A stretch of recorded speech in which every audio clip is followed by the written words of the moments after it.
الحمد لله نحمده ونستعينه ونستغفره ونؤمن به ونتوكل عليه ونعوذ بالله من شرور أنفسنا ومن سيئات أعمالنا من يهده الله فلا مضل له ومن يضلل فلا هادي له وأشهد أن لا إله إلا الله وحده لا شريك له وأشهد أن محمدًا عبده ورسوله أما بعد فإن خير الحديث كتاب الله وخير الهدي هدي محمد صلى الله عليه وسلم وشر الأمور محدثاتها وكل محدثة بدعة وكل بدعة ضلالة وكل ضلالة في النار أما بعد فأعوذ بالله من الشيطان الرجيم بسم الله الرحمن الرحيم إنا أنزلناه في ليلة القدر وما أدراك ما ليلة القدر ليلة القدر خير من 1000 شهر بسم الله الرحمن الرحيم ولا تباشروهن وأنتم عاكفون في المساجد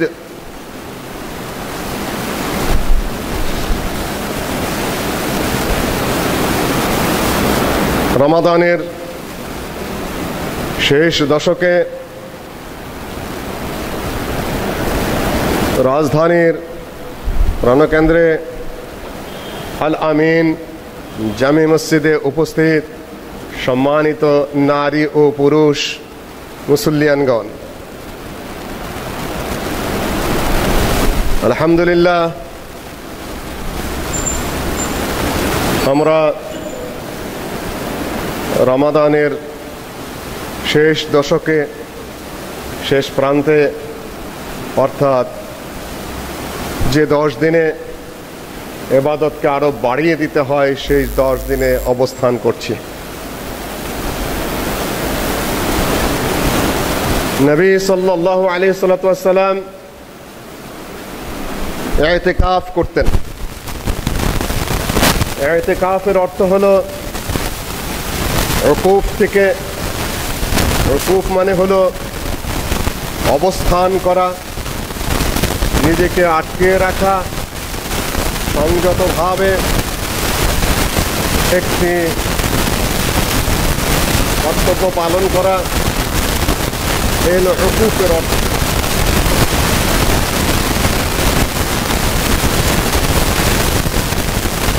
উকুফ করতে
উনি জিজ্ঞাসা করছেন,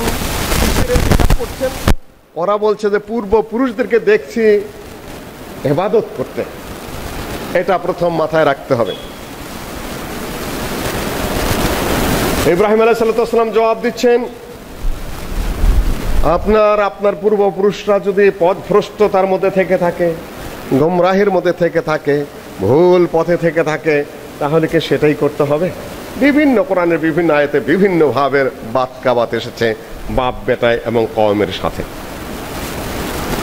কোনো কিছু সামনে নিয়ে ধ্যান করা, কোনো কিছু সামনে নিয়ে তার উপাসনা করা।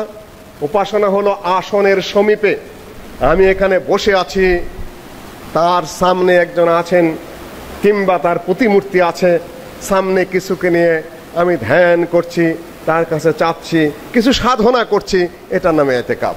মুসলিম কিন্তু উপাসনা করে না, মুসলিম ইবাদত করে। ইবাদতের অর্থ অনেক জায়গায় উপাসনা লেখা হয়েছে, শব্দটা ঠিক নয়। ইবাদত হলো পুরা দাসত্ব। ইবাদত হলো আল্লাহকে সন্তুষ্ট করে ওই সকল কাজ, ইবাদত হলো আল্লাহকে অসন্তুষ্ট করে ওই সকল কাজ বর্জন করা, এবং সেটা সুন্নতি পদ্ধতিতে, এবং তার যে শর্ত রয়েছে সুন্নত অনুযায়ী হতে হবে এবং ইখলাসের সাথে হতে হবে। এই সকল কিছুর মিশ্রণ হলো ইবাদত। শুধুমাত্র সামনে নিয়ে ধ্যান করার নামে ইবাদত নয়, উপাসনা ইবাদত নয়।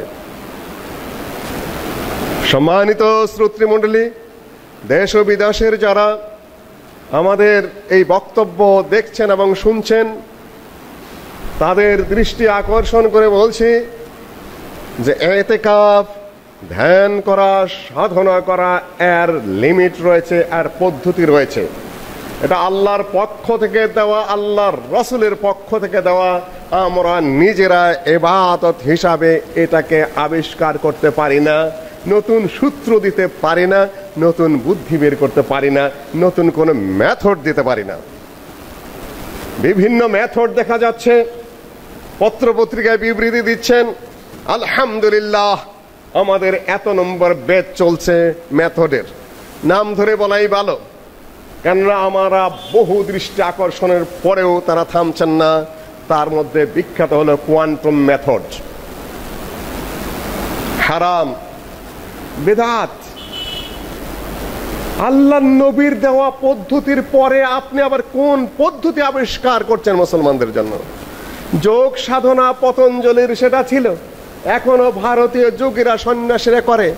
ভারতের প্রধানমন্ত্রী যেহেতু নিজেই সন্ন্যাসী, যোগ সন্ন্যাস করে এসেছেন দীর্ঘদিন, উনি ওটা প্রচলন আরো জোরালো ভাবে করেছেন ক্ষমতায় যাওয়ার পরে।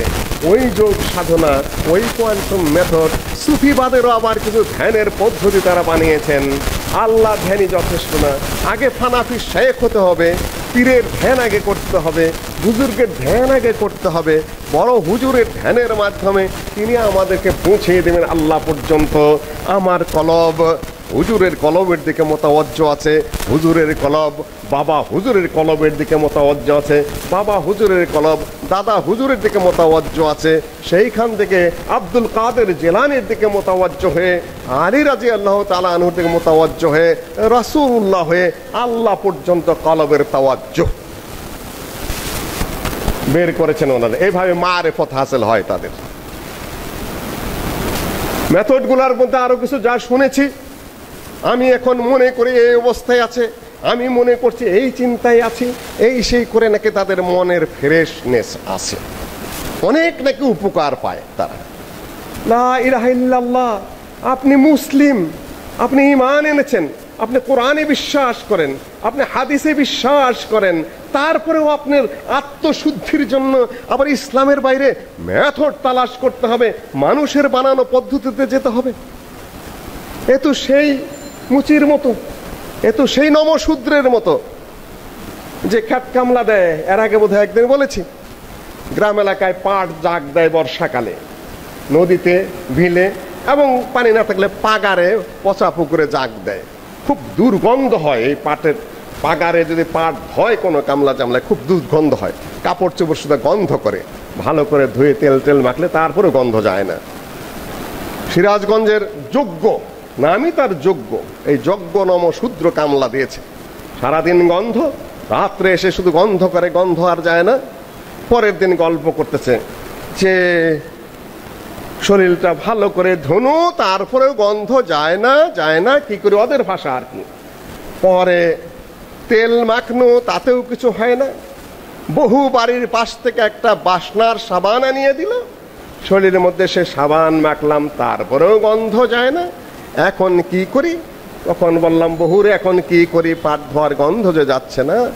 তো বহু করলো কি, শুকরের চর্বি এনে দিল, শুয়োরের চর্বি গায়ে মেখে দিলাম, তারপরে গন্ধ চলে গেল, আমার ঘুম এসে গেল। এখন আপনার এই কোরআনে কাজ হলো না, হাদিসে কাজ হলো না, আল্লাহর বিধানে কাজ হলো না, এখন মেথড মেখে ওই শুকরের চর্বি দেয়া আপনার আল্লাহর সাধনা করতে হবে। মানুষের মুসলিমের কমন সেন্স থাকা দরকার। শুনি সেখানে নাকি খুব উচ্চ ডিগ্রিধারী মানুষেরা যান। আশ্চর্য আপনাদের মানসিকতা, আশ্চর্য আপনাদের চিন্তাধারা। এতেকাব তো কোরআন দিয়েছে বিধান, এতেকাব তো হাদিস বিধান দিয়েছে আপনাকে। সারা যুগ তো এতেকাব করা যাবে না, মাসের পর মাস তো এতেকাব করা যাবে না। সংসার আছে, কাজকর্ম আছে, সীমিত সময়ের জন্য বিধান দেওয়া হয়েছে আপনাকে।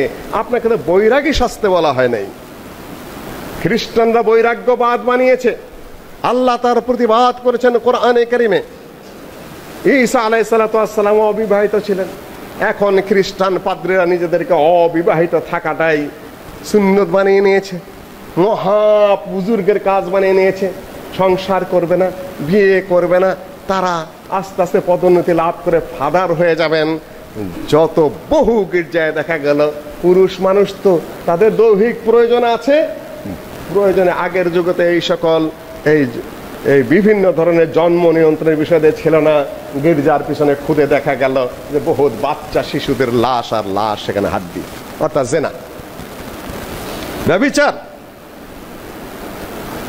বহুত ফাদারের, বহু পোপের, বহু চার্চের, বহু কর্মকর্তাদের তাদের ওই পদও গেছে শুধুমাত্র জেনার অভিযোগে, পুংমৈথুনের অভিযোগে। পৃথিবীর ইতিহাস, জঘন্যতম ইতিহাস হলো এই বৈরাগীদের কুকর্মে। আল্লাহ ওয়াহদাহু লা শারীকা লাহু বলেন, ওয়া রাহবানিয়াতান ইবতাদাউহা মা কাতাবনাহা আলাইহিম ইল্লা ইবতিগা রিদওয়ানিল্লাহ ফামা রাআউহা হাক্কা রিআয়াতিহা। আল্লাহ বলেন, আমি তাদের জন্য বৈরাগ্য লিখে দেই নাই। ওয়া রাহবানিয়াতান ইবতাদাউহা, সংসার বিরাগী হওয়া, সংসার ছেড়ে চলে যাওয়া, গির্জায় যুগের পর যুগ, মাসের পর মাস ধ্যান করা, এটা ওরা নিজেরা বানিয়েছে, এটা তারা বেদাত তারা আবিষ্কার করেছে। মা কাতাবনাহা আলাইহিম, আমরা আল্লাহ ওয়াহদাহু লা শারীকা লাহু তাদের জন্য এই ধ্যান করা, মাসের পর মাস গির্জায় সাধনা করা, সংসার বিরাগী হওয়া, বিবাহ বিহীন জীবন যাপন করা, আল্লাহ পাকে এই বিধান দেন নাই। তারপরেও তারা নিজেদের জন্য বানিয়েছে যাতে আল্লাহ সন্তুষ্ট হন।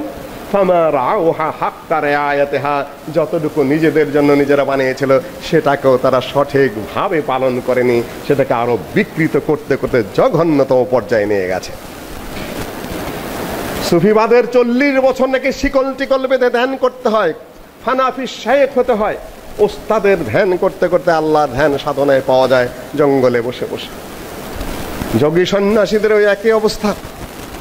আবার এই মেথড কি বানিয়েছে, ওখানে নাকি দিলের শান্তি হয়। আল্লাহ বলে দিয়েছেন, আলা বিযিক্রিল্লাহি তাতমাইন্নুল কুলুব, আল্লাহ জিকির, আল্লাহর স্মরণে আত্মার শান্তি। আত্মার শান্তি হলো আল্লাহর স্মরণে। সুবহানাল্লাহ পাঠ করো, আলহামদুলিল্লাহ পাঠ করো, লা ইলাহা ইল্লাল্লাহ পাঠ করো, আল্লাহু আকবার পাঠ করো। যদি তোমার আরো সমস্যা হয়, আল্লাহ নবী বলেন, যদি কারো মনে কষ্ট থাকে, অনেক দুঃখ থাকে, সমস্যা থাকে, কোনো অবস্থাতেই সে শান্তি পাচ্ছে না, সেজন্য অনেকগুলা বিধান আছে, অনেকগুলো দোয়া আছে। আল্লাহ নবী সোজা বলে দিয়েছেন, এরকম যদি হয় তাহলে বান্দা পাঠ করবে, আল্লাহুম্মা ইন্নী আবদুক, হে আল্লাহ আমি তোমার বান্দা, ওয়া ইবনু আবদিক, আমি তোমার বান্দার বান্দা, অর্থাৎ আমার বাবাও তোমার দাস। শুধু তাই নয়, আমার মা তোমার দাসী, আমি তোমার দাসীর পুত্র দাস। ইবনু আবদিক ওয়া ইবনু আমাদিক, নাসিয়াতি বিয়াদিক, আমার মাথা কপাল তোমার হাতে। ওয়া আদলুন ফিয়া কাদাউক, তারপরে মাদান ফিয়া আমরুক, আমার উপরে তোমার হুকুম চলে, আর তোমার বিধান হলো ন্যায় বিচার। দীর্ঘ কথা আমি এটা বলবো না।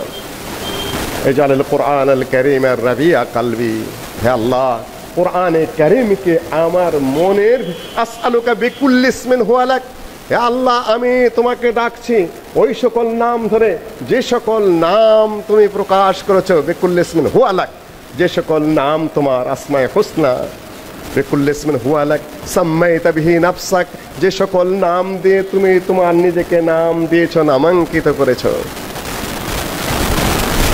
আও আল্লামতা আহাদাম মিন খালকিক, আও আনজালতাহু ফি কিতাবিক, তোমার কোন কিতাবে যা অবতীর্ণ করেছ, কিংবা তোমার সৃষ্টি জগতের কাউকে তুমি তা জানিয়েছ, আও ইস্তাসারতা ফি ইলমিল গায়বি ইনদাক, কিংবা তুমি তোমার যে সকল সুন্দর নামগুলো তোমার এলিমের মধ্যে সংরক্ষিত রেখেছ মানুষকে জানাওনি, সকল প্রকার আসমে হোসনা বা নাম ধরে আমি তোমাকে ডাকছি।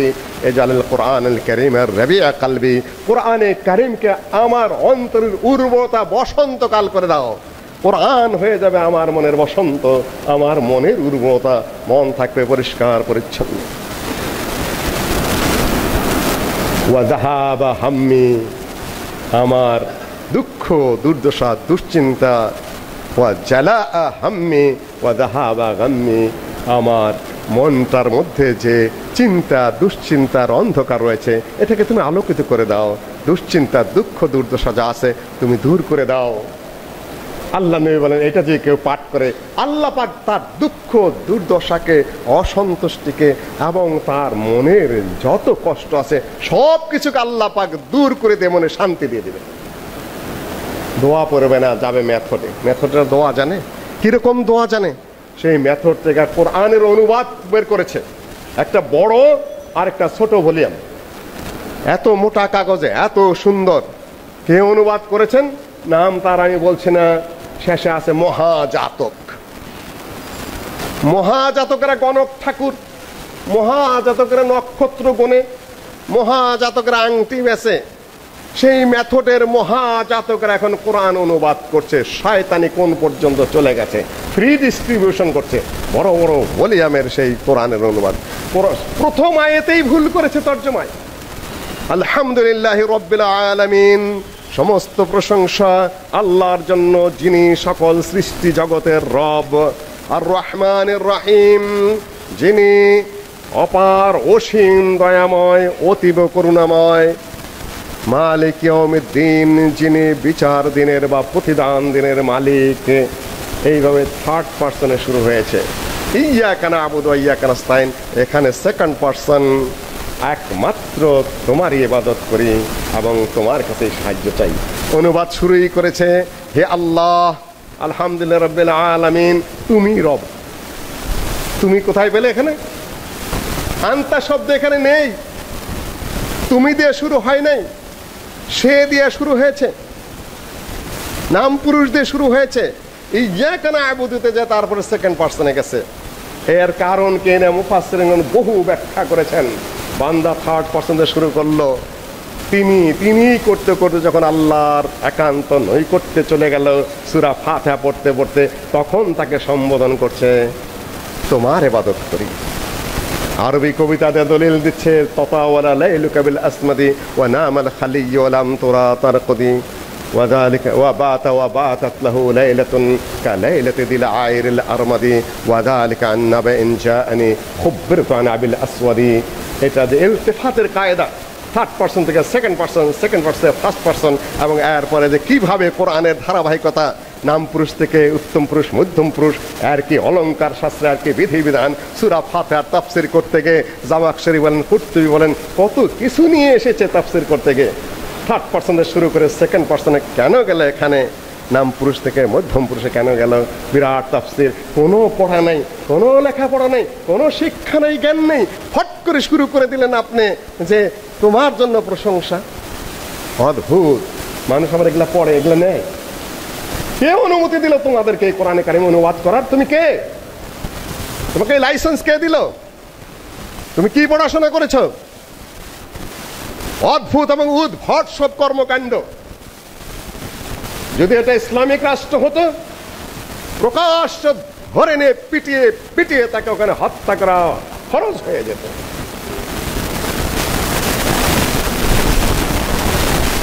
জাহেলিয়াতের একটা সীমা আছে, এটা আল্লাহর কালাম।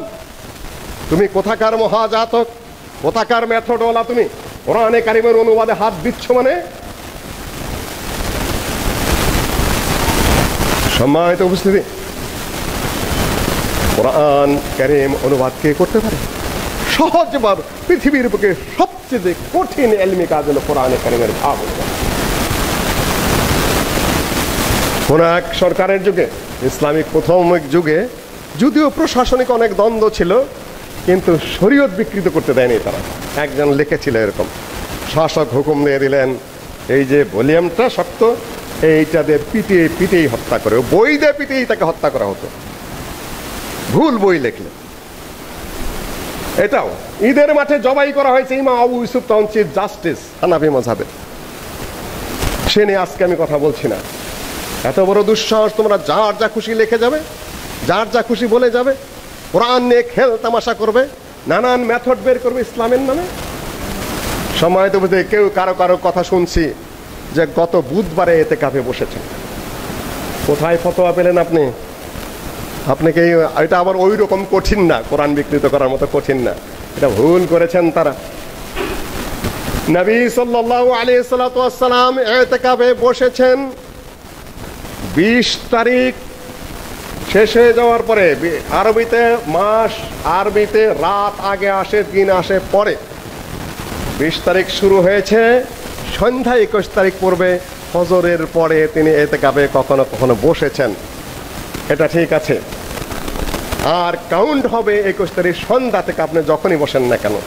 21 তারিখ অর্থাৎ আমাদের দেশে শুরু হয়েছে বৃহস্পতিবার সন্ধ্যায় সূর্য ডোবার সময় থেকে। কেউ কেউ বুধবারে বসেছেন, কয়েক জায়গাতে ফোন এসেছে, এটা জায়েজ হবে কিনা। আমি ওনাকে ফতোয়া দিল কে, সৌদি আরবের সাথে মিলিয়ে বসেছে যে এটা কি সৌদি আরব, এটা কি সৌদি আরব। সৌদি আরবের সাথে মিলিয়ে তাকে ফজর পড়তে বলো, সৌদি আরবের সাথে মিলিয়ে তাকে মাগরিব পড়তে বলো, সৌদি আরবের সাথে মিলিয়ে ওই টাইম ধরে তাকে সেহরি খেতে বলো আর ইফতার করতে বলো, দেখো সিয়াম হয় কিনা। তাহলে বেলা ডোবার পরে সেহরি খাইতে হবে আর ইশার পরে ইফতার করতে হবে। বলে লাইলাতুল কদর ধরতে হবে আমাকে, যে লাইলাতুল কদর কি তোমার হাতে না আল্লাহর হাতে? লাইলাতুল কদর কি তোমার হাতে না আল্লাহর হাতে? এটা আল্লাহর হাতে। তোমাকে এত বুদ্ধি, এত কৌশল, এত জ্ঞান ঠিক খাটাতে বলেছে, বিধান দেওয়া হয়েছে, তুমি পালন করো। তুমি যেখানে আছো সেই দেশে সেভাবে কবুল করার মালিক তো আল্লাহ। এটা প্রথম আমি বলছি না, এটা ইমাম ইবনে আব্দুল বার, পৃথিবীর শ্রেষ্ঠতম একজন আলেম মাগরিবের, তিনি বলেছেন কবুল করার মালিক আল্লাহ। তুমি এত পেঁচাল পারো কেন? যেভাবে আছে সেভাবে তুমি আমল করো। বুধবারে বসে পড়েছেন সৌদি আরবের সাথে, বাংলাদেশে লাইলাতুল কদর পাবেন। ওই করতে গেলে কি পরিমাণ ভেজালে পড়বেন তা আপনি জানেন। শেষ রাতে যদি লাইলাতুল কদর যায়, সৌদি আরবে তো শেষ রাতে হবে আপনার যখন 3টা, সৌদি আরবে তখন কয়টা?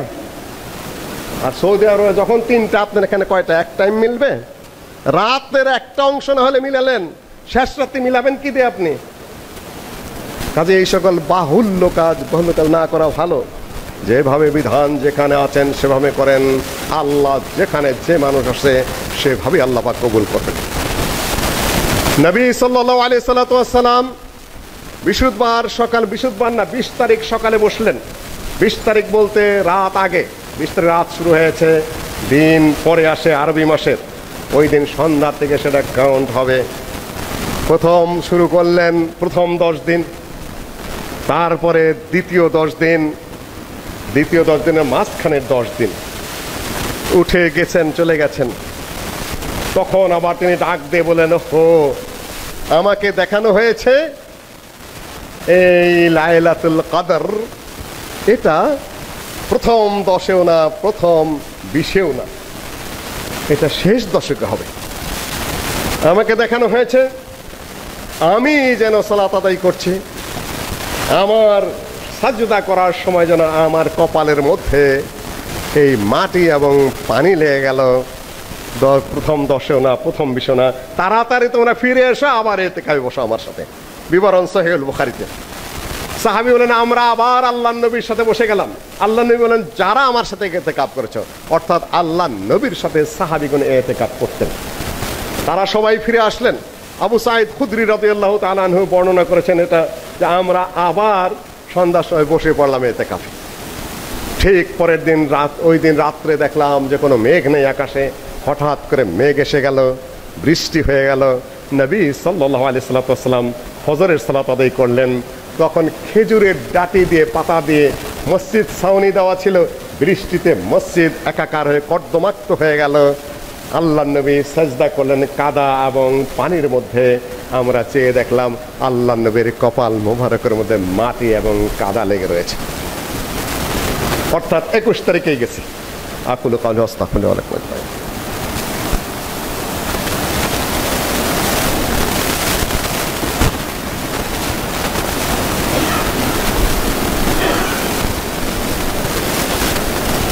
আল্লাহ তাআলা বলেছেন ইন্না আনজালনাহু ফি লাইলাতুল কদর ওয়া মা আদরাকা মা লাইলাতুল কদর লাইলাতুল কদর খায়রুম মিন আলফ শাহর ইন্না আনজালনাহু ফি লাইলাতুল কদর, নিশ্চয় আমরা অবতীর্ণ করেছি এই কোরআনকে লাইলাতুল কদরে। ওয়া মা আদরাকা মা লাইলাতুল কদর, তোমাকে কে জানিয়ে দিল কোনটা বা লাইলাতুল কদর কি? কোরআনে যদি পাস্ট টেন্স দিয়ে আসে আদরাকা, তাহলে আল্লাহ পাক সেটা জানিয়ে দিয়েছেন। আর যদি ওমা ইউদরিকা আসে, কে তোমাকে জানিয়ে দিবে, তাহলে আল্লাহ পাক এখনো সেটা নবী মুহাম্মদ সাল্লাল্লাহু আলাইহি সাল্লামকে কখনো জানাননি। সুফিয়ান ইবনে ওয়াইনা মুহাদ্দিসদের উস্তাদ, তিনি এই ব্যাখ্যাটা করেছেন, যদি পাস্ট টেন্স দিয়ে আদরাকা দিয়ে আসে, তার মানে আল্লাহ পাক আল্লাহর নবীকে সেটা জানিয়ে দিয়েছেন। আর ইউদরিকা দিয়ে যদি আসে ওমা আদরাকা মা লাইলাতুল কদর, তার মানে হলো আল্লাহ পাক আল্লাহ নবীকে জানিয়ে দিয়েছেন। আর ওমা ইউদরিকা লাআল্লা সাআতা তাকুনু কারিবা, তোমাকে কে জানাবে যে হতে পারে কিয়ামত খুব নিকটে। ইউদরিকা যদি দেওয়া হয়, তাহলে আল্লাহ পাক তখনও পর্যন্ত আল্লাহ নবীকে সেটা জানাননি। এটা একটা ইলমি বিষয়, আপনাদেরকে অবগত করে দিলাম। ওমা আদরাকা মা লাইলাতুল কদর লাইলাতুল কদরে খায়রুম মিন আলফি শাহর, লাইলাতুল কদর হলো 1000 মাসের চেয়ে উত্তম। এই লাইলাতুল কদর যে কেউ পেয়ে যান আলহামদুলিল্লাহ, তাহলে 1000 বছরের ইবাদতের ফজিলত আপনি পেয়ে যাবেন। হিসাব করে দেখা গেছে মোটামুটি ভাবে 83 বছর, 83 বছরের সওয়াব। আল্লাহর নবী কোনোদিন ইতিকাফ মিস করেন নাই, যাতে লাইলাতুল কদর ছুটে না যায়। আল্লাহর নবী বলে দিলেন তাহাররাউ লাইলাতুল কদর, তোমরা লাইলাতুল কদরকে তালাশ করো ফিল ওয়িত্রে, বেজোড়া রাতগুলাতে, মিনাল আশরিল আওয়াখির, শেষ 10 দিনের বেজোড়া রাতগুলাতে তোমরা লাইলাতুল কদর তালাশ করো। আমাদের দেশের হিসেবে আমরা আলহামদুলিল্লাহ 21, 23, 25, 27, 29 যদি থাকে আর কি, তাহলে আমরা লাইলাতুল কদর তালাশ করব ইনশাআল্লাহ। যদি হয় তাহলে 83 বছরের সওয়াব আল্লাহ ওয়াহদাহু লা শারীকা লাহু এক রাত্রের ওই সময়ের মধ্যে আমাদেরকে দিয়ে দিবেন।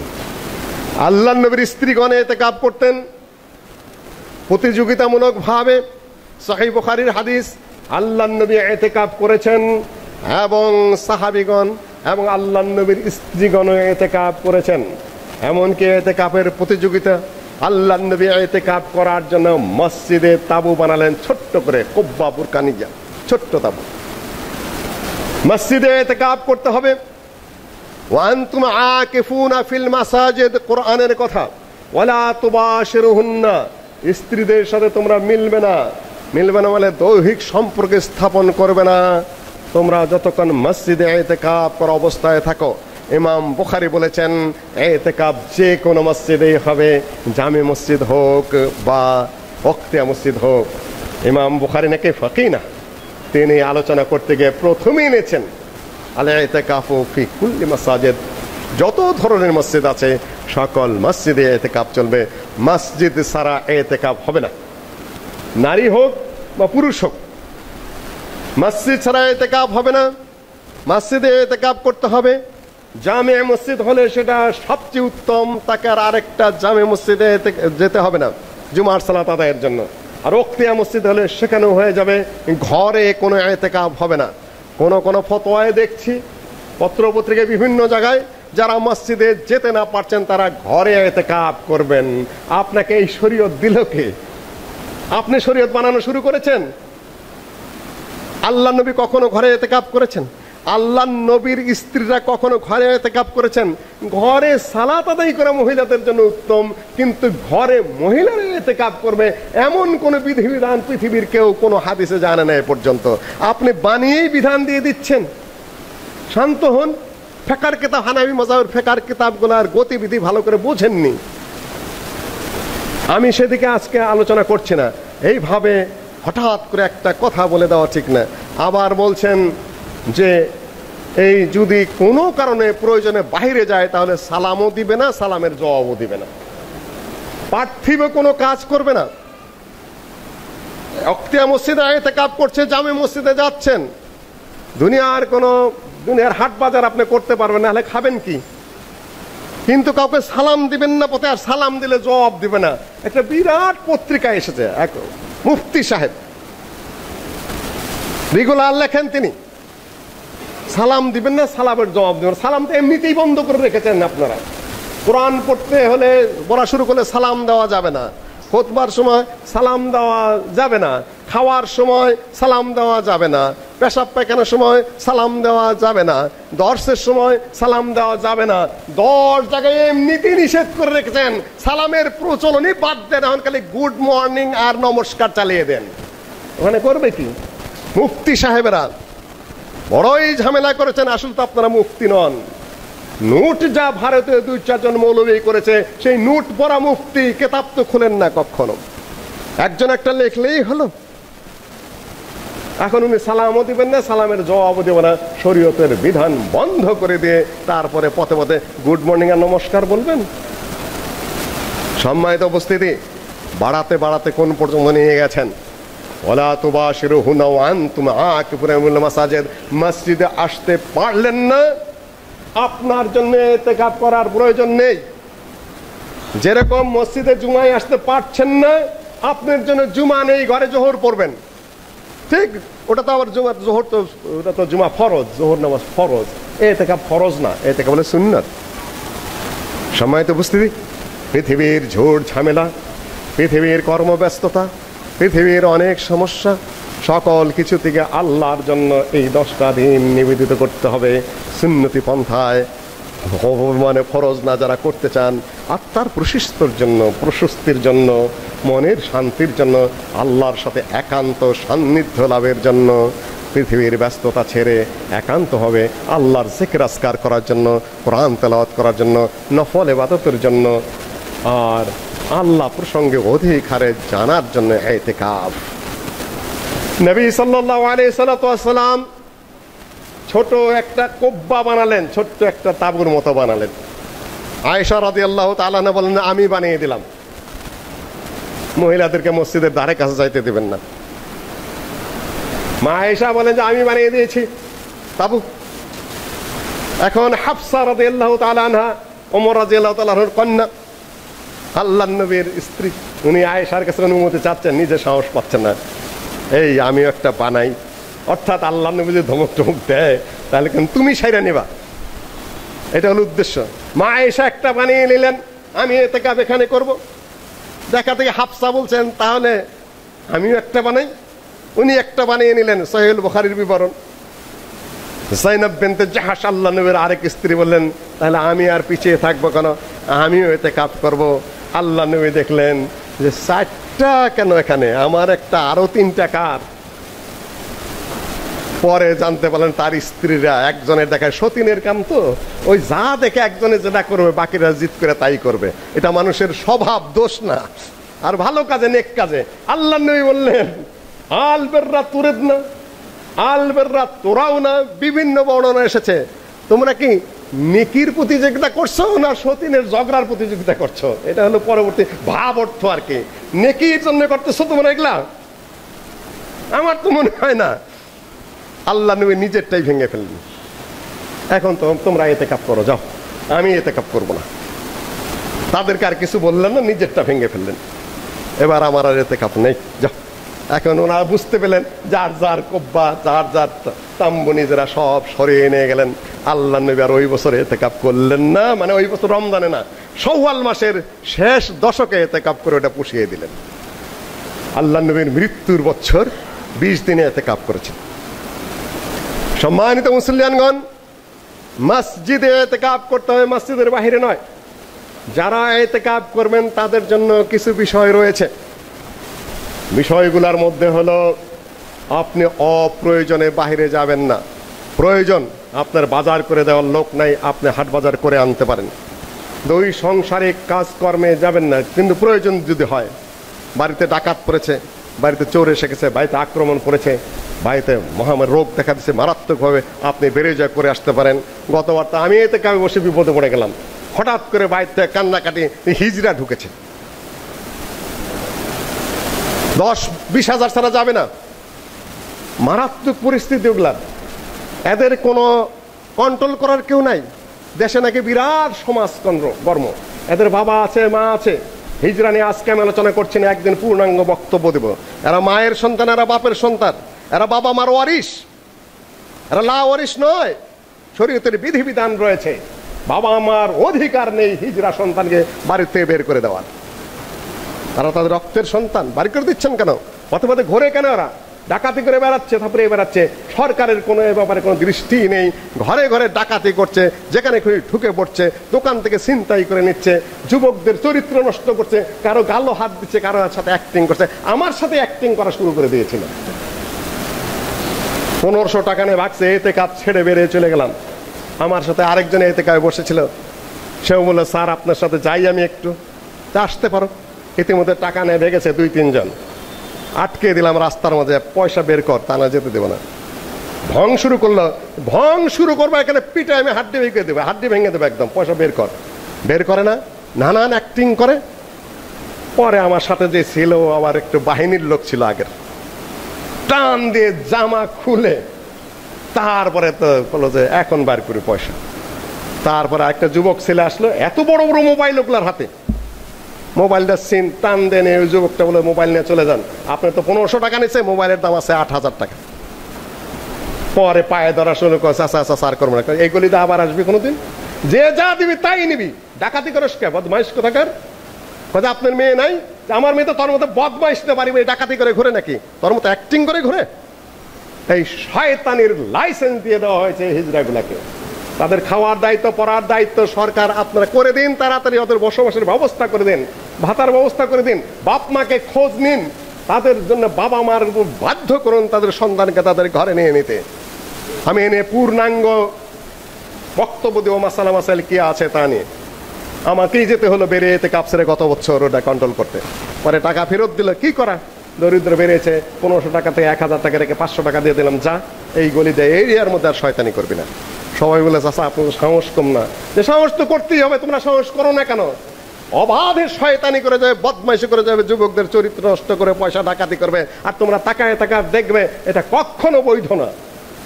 স্বল্প নাও, যাও, খাও, সেটা অন্য কথা। সম্মানিত উপস্থিতি, বের হওয়া জায়েজ আছে। জিয়ারত করবেন কিনা, রুগী আল্লাহ, ওই রুগীর জিয়ারতের জন্য আলাদাভাবে বের হবেন না, প্রয়োজনে বেরিয়েছেন, খবর পেয়েছেন, জিয়ারত করে আসবেন। আল্লাহ নবী জিয়ারত করেছেন রুগীকে, কিন্তু রুগীর জিয়ারত করতে গেলেন, এমনকি সালাম দিবেন না নাকি? রুগীকে আসসালাম আলাইকুম বলবেন না? রুগী যদি সালামের জবাব দিল, ওয়ালাইকুম আসসালাম বলবেন না? মুফতি সাহেব তো ফতোয়া দিয়ে দিয়েছেন। সম্মানিত মুসলিয়ানগণ, এটা জায়েজ আছে এতটুকু। জানা যায় যাবেন কিনা, জমিয়তে আহলে হাদিসের সাবেক প্রেসিডেন্ট, কেন্দ্রীয় প্রেসিডেন্ট ডক্টর ইলিয়াস আলী সাহেব, উনি বেনবেজেরও ডাইরেক্টর ছিলেন, আমাদের বড় ভাইয়ের মতো ছিলেন এক যুগে, খুবই ট্যালেন্টেড ছাত্র ছিলেন। একদিকে মাদ্রাসায় স্ট্যান্ড করতেন, বিশ্ববিদ্যালয়ে স্ট্যান্ড করতেন একই সাথে। মাদ্রাসা ছাত্র, স্ট্যাটিক্সের ছাত্র ছিলেন, বেনবেজের ডাইরেক্টর হন, বিদেশেও ডিগ্রি ছিল। উনি আজকে সকালে ইন্তেকাল করেছেন। ইন্না লিল্লাহি ওয়া ইন্না ইলাইহি রাজিউন। বংশালে জানাজা হবে এই সালাতের পরে, আপনারা তার জন্য দোয়া করবেন, যারা পারেন উপস্থিত হবেন। আমার যাওয়ার ইচ্ছা থাকলেও যেতে পারছি না, আমার খুব কষ্ট লাগছে। আরও অনেকেই মারা ইন্তেকাল করেছেন। মোতাওয়াল্লি সাহেবের শাশুড়ি ইন্তেকাল করেছেন কিছুদিন আগে। পেয়ালাওয়ালা মসজিদের ইমাম মোতাওয়াল্লি করিম হাজি সাহেব, আব্দুল করিম হাজি সাহেব, তিনিও মারা গেছেন। আমার একান্ত বন্ধু, ঘনিষ্ঠ বন্ধু হাফেজ ফজলু, খুবই ভালো মানুষ ছিলেন, মারা গেছে। সেদিন যে জানাজা পড়ে আসলাম, এই এসার পরে জানাজা হলো 2-3 দিন আগেই। আরও অনেক মানুষ এই সপ্তাহের মধ্যে কিছুদিনের মধ্যে ইন্তেকাল করেছেন। ইন্তেকাল কিন্তু জায়েজ, আবার আপনার না জায়েজ বলেন না, সহিহ মুসলিমের হাদিস রয়েছে, এখানে বর্ণনা রয়েছে। আপনারা তাদের জন্য দোয়া করবেন। এখন আমার ইচ্ছা থাকলেও যেতে পারছি না, যেহেতু এতে আমি বসেছি, আর যে জানাজা ধরতে পারবো না। যারা পারবেন, জুমার পরেই জানাজা হবে, আপনারা জানাজায় শরীক হবেন। এই রয়েছে কতগুলা হলো প্রয়োজন, কিছু আছে মুবাহ, হাট বাজার প্রয়োজনীয় কাজকর্ম। 3 নম্বর হলো নিষিদ্ধ। স্ত্রীর মিলন, বাজে কথা বলা, দৌড়ে যে কিছু সংসারিক কাজকর্ম করে আসা ইত্যাদি ইত্যাদি নিষিদ্ধ। কিছু জায়েজ, কিছু জরুরি, আর কিছু হলো নিষিদ্ধ। এগুলা বজায় রেখে তারপরে আপনারা ইতিকাফ করবেন এবং লাইলাতুল কদর আপনারা তালাশ করবেন। মুসলিয়ানগণ, গত সপ্তাহে আপনাদেরকে দৃষ্টি আকর্ষণ করছি, মসজিদে মুসল্লি কম সঙ্গত কারণেই অনেক দোয়া করতে হবে যারা এই রমজানের মধ্যে আল্লাহ পাক যেন এই বালা মুসিবত বিপদ আপদ পৃথিবী থেকে তুলে নেন। আল্লাহ তুমি দয়া করো, আল্লাহ তুমি রহম করো। আজকের এই দিন পর্যন্ত এই করোনা ভাইরাস 1400 বার আকৃতি পরিবর্তন করেছে। 1400 বার। এক দেশের ওষুধ আরেক দেশে খাটে না, এক রুগীটা আরেক রুগী খাটে না, একই রুগীর মধ্যে এই মাত্র যে ওষুধ খাটতেছে একটু পরে ওটা খাটে না। 1400 বার আকৃতি পরিবর্তন করেছে। যে ডাক্তাররা তোমরা ঔষধ আবিষ্কার করতে থাকো, আমিও আমার আকৃতি চেঞ্জ করতে থাকি। আল্লাহ কিভাবে মানুষকে গৃহবন্দী করে দিয়েছেন, আল্লাহ কিভাবে ঘরে আটকিয়ে দিয়েছেন, কোনো অস্ত্র শস্ত্র কোনো শক্তি কিছুই কাজে লাগাচ্ছে না। এর চেয়েও ভয়ঙ্কর কিছু আল্লাহ পাক দিতে পারেন। যদি মানুষ কাজে না নামে, মানুষ না খেয়ে মারা যাবে। আর যদি মাঠে নামে তাহলে ছোঁয়াচে রোগে করোনা ভাইরাস আক্রান্ত হয়ে আবার রোগে মারা যাবে। করবে কি মানুষ? আল্লাহ কি বিপদে ফেলে দিয়েছেন মানুষকে, তারপরে মানুষ আল্লাহর নাম নেয় না।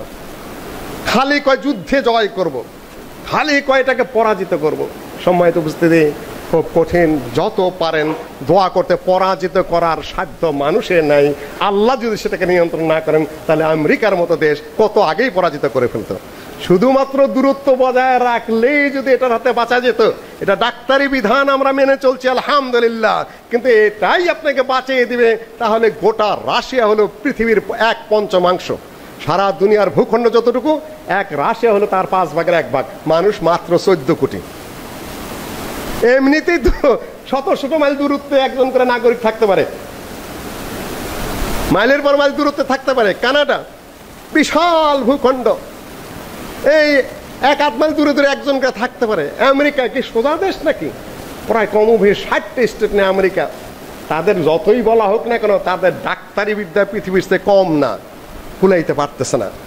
দূরত্ব বজায় রাখতে হবে, কিন্তু দূরত্ব বজায় রাখলেই মরবে না, করোনা ধরবে না, এটা সারা পৃথিবী প্রমাণ করতে পারে না। রোগী ধরতে পারেননি, আর প্রমাণ করবেন কি? কিছুই করতে পারেননি। আসলে যা কিছু অধিকাংশ অনুমানের উপরে, সেটাই আমাদের মেনে নিতে হবে, যেহেতু ডাক্তারের কথা, সরকারি বিধান, আল্লাহ ওয়াহদাহু লা শারীকা লাহু, আমরা সেটা মেনে চলবো। কিন্তু খুবই বুঝতে পারছি আমরা, যা বলছেন সবই অনুমান, যা বলছেন অধিকাংশই অনুমান। ওষুধও হয় নাই, রোগও নিয়ন্ত্রণ করতে পারেন নাই। যা বলছেন খালি এইটার থেকে ওইটা করো, ওইটার থেকে ওটা করো, কোনোটাই রোগের কোনো পাত্তা কিছুই ধরতে পারেন নাই এ পর্যন্ত। এটা আল্লাহর ইচ্ছা। তবে অনুমান উপর ভিত্তি করে যা বলছেন, যেহেতু বিশেষজ্ঞদের অনুমান, সুতরাং আমরা সেটা মানতে বাধ্য। সরকারের নির্দেশ, আমরা যেহেতু স্বাস্থ্যগত কারণ, মানুষের কল্যাণের বিষয়, আমরা সেটা মেনে চলছি। কিন্তু ওটাই বড় কথা না, চাইতে হবে তার কাছে, আল্লাহ তুমি তুলে নাও, বিপদ মুক্তি দাও। এই মাসে দান খয়রাত আল্লাহ নবী বেশি করতেন, ঝড়ের মতো দান করতেন। মানুষ বিপদগ্রস্ত, যাদের হাতে টাকা পয়সা আছে, দেশে থাকুন বিদেশে থাকুন, হাত গুটিয়ে বসে থাকতে পারবেন, হাত গুটিয়ে বসে থাকবেন না, মসজিদে আসতে পারছেন না, এটার বদলেও আপনি আরো কিছু দান করেন। মসজিদের নির্মাণ কাজ শুরু হবে, রমজানে বিশাল একটা ফান্ড কালেক্ট হওয়ার কথা ছিল, কিন্তু মুসল্লি নেই। যে যেখানে আওয়াজ শুনতে পাচ্ছেন পৌঁছে দিবেন, বাক্সে দান নেই। সারা দেশের সকল মসজিদের একই অবস্থা। ইমাম, মুয়াজ্জিন, খাদেমেরা যারা আছেন এখানে, তাদের সমস্যা হয়ে যাচ্ছে সারা দেশেই। মাদ্রাসাগুলো, দিনী প্রতিষ্ঠানগুলো, ইতিমখানাগুলো, কওমি মাদ্রাসাগুলো, এমনকি অন্যান্য প্রতিষ্ঠান যেগুলো খালি বেসরকারি, তাদের মহা সংকটের মধ্যে পড়ে গেছে। মাদ্রাসাগুলো, ইতিমখানাগুলো যেগুলো রয়েছে, সেগুলোকে দেখে দেখে আপনারা বেশি বেশি দান করুন। আর আস-সাদাকাতু তুতফি গাদাবার রাব, আল্লাহর গজব, আল্লাহর রাগ প্রশমন করার সবচেয়ে বড় বিষয় হলো যদি আপনি সাদকা করেন। যত দান করবেন আল্লাহর রাগ ক্রোধ তত নিভে যাবে, পড়ে যাবে। এটা একেবারে সহিহ হাদিস, একের ভালো হাদিস, সহিহ না, হাসান পর্যায়ের হাদিস। আল্লাহর রাগ, আল্লাহর যে অসন্তুষ্টি, যে জন্য সারা পৃথিবীতে এই কদম, আপনারা বেশি বেশি দান করুন, যাতে আল্লাহ ওয়াহদাহু লা শারীকা লাহু এটা তুলে নেন। এই মসজিদের সাথে সংশ্লিষ্ট রয়েছে মোহাম্মদী মডেল মাদ্রাসা, সেটাকে আপনাদের প্রাধান্য দিতে হবে বিশেষভাবে, কেননা সেটা বিল্ডিংয়ের কাজ শুরু হয়েছে এই রমজানে। জাকাত কিন্তু মসজিদে দিতে পারবেন না, জাকাত দিতে হবে আপনার মাদ্রাসা, মসজিদে, মাদ্রাসায়, ইতিমখানায় দুস্থ মানুষকে খুঁজে খুঁজে সর্বতম দান করবেন, ওখানে দিবেন। আমি ডক্টর মুজাফরের কথা বলেছি, শেখ আব্দুর রাজাকের কথা বলেছি, আমারও একটা 100 বছর পুরাতন মাদ্রাসা আছে, কিন্তু ফার্স্ট প্রায়োরিটি হলো আপনার এই স্থানীয় যেটা ঢাকা, ওটাকে দ্রুত দাঁড় করতে হবে, বিল্ডিং করতে হবে। আল্লাহ পাক আমাদেরকে তৌফিক দান করুন। اللهم انصر من نصر دين محمد صلى الله عليه وسلم واجعلنا منهم واخذل من خذل دين محمد صلى الله عليه وسلم ولا تجعلنا منهم اللهم شتت شملهم اللهم دمر ديارهم اللهم خرب بنيانهم عباد الله رحمكم الله إن الله يأمر بالعدل والإحسان وإيتاء ذي القربى وينهى عن الفحشاء والمنكر والبغي يعظكم لعلكم تذكرون ولذكر الله تعالى أعلى وأعز وأجل وأتم وأهم وأكبر.